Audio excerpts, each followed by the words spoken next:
रहस्य एक शक्तिशाली शक्ति है।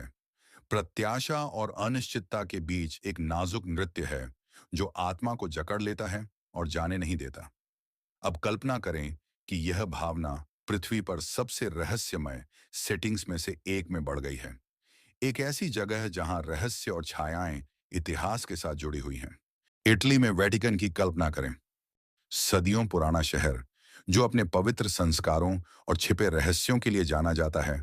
साजिश से भरी इस कहानी के लिए एकदम सही मंच है। कहानी इमानुएला ऑरलैंडी की, जो कि वेटिकन के एक कर्मचारी की बेटी थी। वह वेटिकन की दीवारों के भीतर रहीं और रोम के एक स्कूल में पढ़ी। 22 जून 1983 को वह शहर में एक संगीत पाठ में भाग लेने के बाद बिना किसी सुराग के गायब हो गई।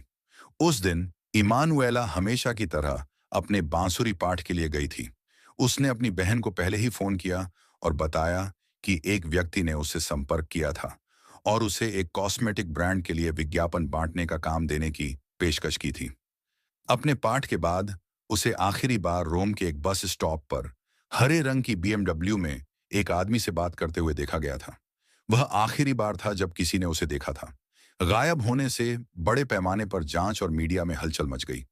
एक सिद्धांत ने सुझाव दिया कि इमानुएला का अपहरण बैंको एम्ब्रोसियानो घोटाले से जुड़ा था, जो वेटिकन बैंक से जुड़ा एक बड़ा वित्तीय घोटाला था।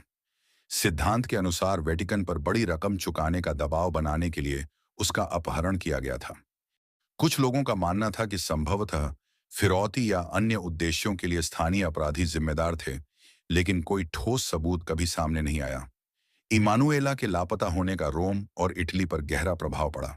यह रहस्य इटली और दुनिया को मोहित करता रहा।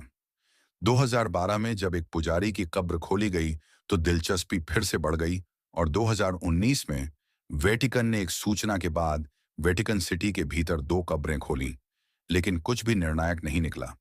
इमानुएला ऑरलैंडी की गुमशुदगी अनसुलझी है, जो रोम के इतिहास का एक भयावह अध्याय है। यह एक युवा लड़की की कहानी है जो अपनी शाश्वत सुंदरता और प्राचीन रहस्यों के लिए जाने जाने वाले शहर में खो गई है। और यह उन रहस्यों की एक मार्मिक याद दिलाती है जो सबसे प्रतिष्ठित स्थानों में भी छिपे हो सकते हैं।